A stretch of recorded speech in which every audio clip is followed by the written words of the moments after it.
Bueno, ustedes ya saben que el presidente de los Estados Unidos, Donald Trump, se ha negado en reiteradas oportunidades a aceptar la victoria del demócrata Joe Biden en las elecciones presidenciales de los Estados Unidos que se vivieron en el 2020. Ha tuiteado de manera incansable, le insistió incluso su vicepresidente Mike Pence que no aceptara, que regresara los votos a esos estados. Una situación caótica la que está viviendo los Estados Unidos. Vamos a conversar con Maite Dongo, internacionalista y profesora de Relaciones Internacionales de la Pontificia Universidad Católica del Perú. Profesora Dongo, ¿cómo está? Muy buenas noches. Muy buenas noches, gracias por la invitación. Cuéntenos un poco cómo hemos llegado a esta situación que realmente parece de película. Se lo digo, veía las imágenes, leía la información, parece de película y no es gracioso porque además de la violencia de entrar nada menos que un poder del Estado del Capitolio de los Estados Unidos, una persona ha fallecido, según información confirmada de la propia policía. Sí, bueno, eso no necesariamente se veía venir, o sea, igualmente nos sorprende que ese tipo de cosas sucedan en Estados Unidos, pero cuando uno ya lo ve ahora, no es tan extraño. Hay un proceso, un suceso de hechos que han sucedido el año pasado y especialmente desde noviembre, desde las elecciones, que muestran que Trump todavía no acepta los resultados de las elecciones, ¿no? Antes de las elecciones decía que iban a ser un fraude y desde noviembre es lo que sostiene. Antes de lo que hemos visto hoy en el Capitolio, lo que sucedió fue que hubo un mitin masivo frente a la Casa Blanca llamado Save America, Salvar América, en el que participó Trump, ¿no? Entonces, evidentemente, ahí también hay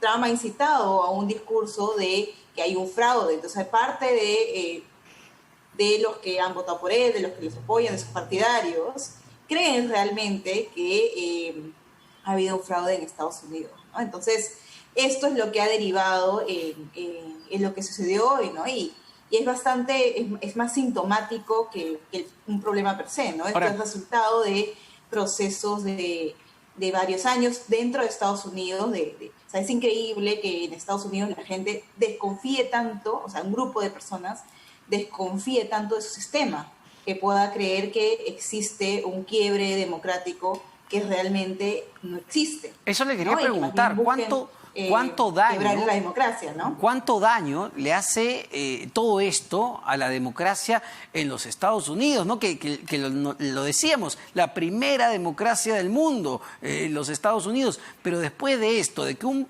presidente saliente como Donald Trump llame, no reconozca las elecciones, haga un meeting, la gente desbordada entrando al Capitolio, ¿cuánto daño le hace a las instituciones en los Estados Unidos?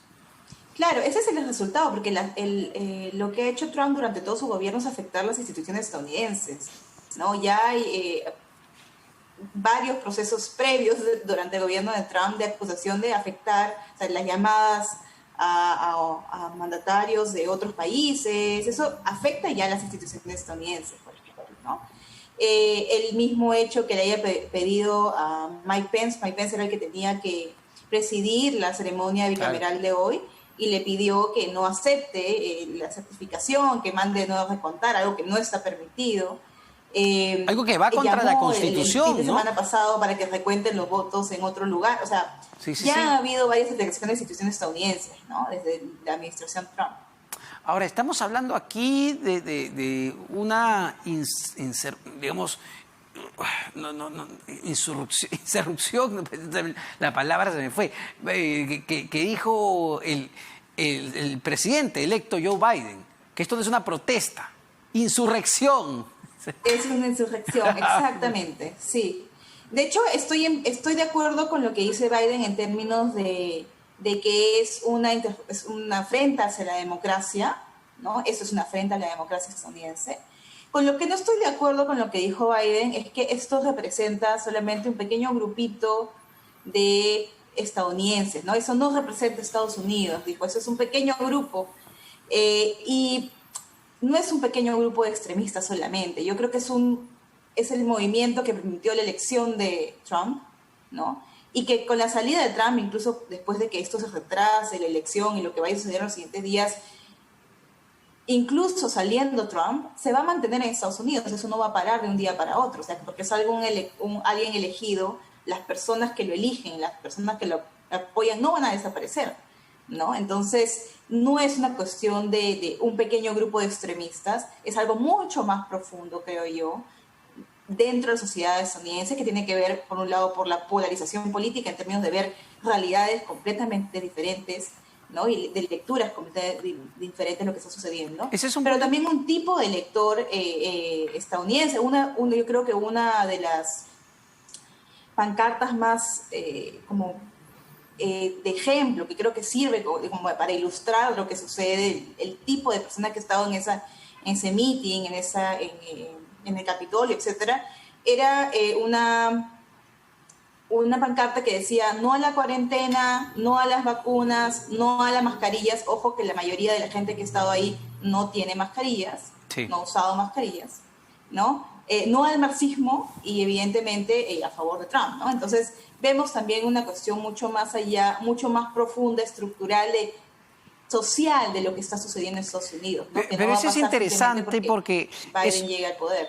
Es un grupo que también lo vemos en otros países, lo vemos aquí en Perú. También hay grupos antivacunas, antiprotección, que dicen, bueno, no nos cuidemos, que fallezcan los que tengan que fallecer. Hemos escuchado ese tipo de declaraciones, y no es solo en Perú ni en Estados Unidos, en muchos países de América Latina y Europa. En el mundo. En el mundo. ¿Qué está pasando? Porque estos grupos están cobrando cierto protagonismo, están cobrando fuerza, ponen presidentes. Donald Trump creo que es el máximo representante de estos grupos en el mundo.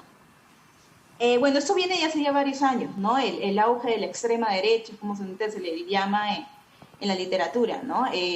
No solamente en América Latina, en Estados Unidos, se ve en Europa, se ve en Asia, ¿no? En diferentes lados del mundo. Y eso tiene que ver también con el cuestionamiento del orden que hemos tenido en los últimos 70 años, ¿no? Hay que recordar que una de las bases del orden internacional, de lo que creemos bueno en el mundo, ha sido la democracia.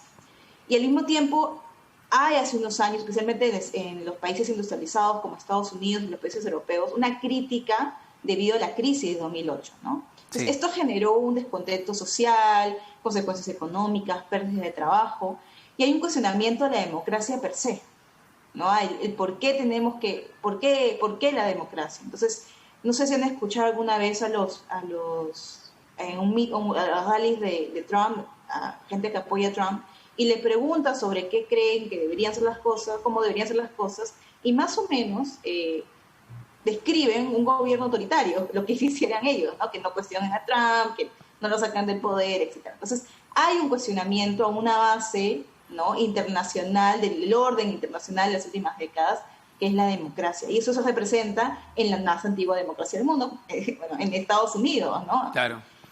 Una democracia supuestamente más consolidada. Son grupos, y quizás me estoy equivocando, claro, además de estas características antivacunas, ¿no?, antiderechos humanos, pero son grupos que buscan el orden en las sociedades a través de la mano dura. También, sí, suelen tener ciertas características, ¿no? Un discurso muy xenófobo en contra de los migrantes. Sí. De hecho, también racista, ¿no? Recordemos, no sé si han visto que dentro del Capitolio había una persona con una bandera confederada, supremacista blanca. Y la frase, estos son los Estados Unidos, este es el Congreso de los Estados Unidos, se repetía en cada momento. Exacto, entonces hay todo un perfil de ese tipo de personas y que se repite en diferentes lados, ¿no? Entonces, cuestionamiento de la ciencia, por eso no confía en las vacunas, etcétera, ¿no? Entonces ahí, eso es un problema ya no solamente estadounidense, sino que ya deviene hace varios años mundial, y del que deberíamos prever, ¿no? O sea, en el Perú también hay símbolos y personas que apoyan ese tipo de discursos, ¿no?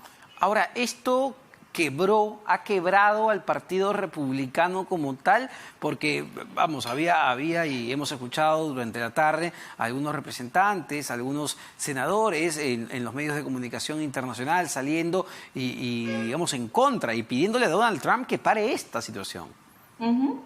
Sí, de hecho, en los últimos años se esperó que, o sea, cuando salió elegido Trump, se esperó que los republicanos internamente tengan una división con él, pero no se hizo, ¿no? Apoyaron, de hecho, mucho a Trump, mucho más de lo que se esperaba antes de su elección. Esto que ha pasado hoy ha hecho que incluso se haya generado una fricción entre Mike Pence y Donald Trump, ¿no? Donald Trump dijo que le había faltado coraje, o sea, más o menos le dijo cobarde.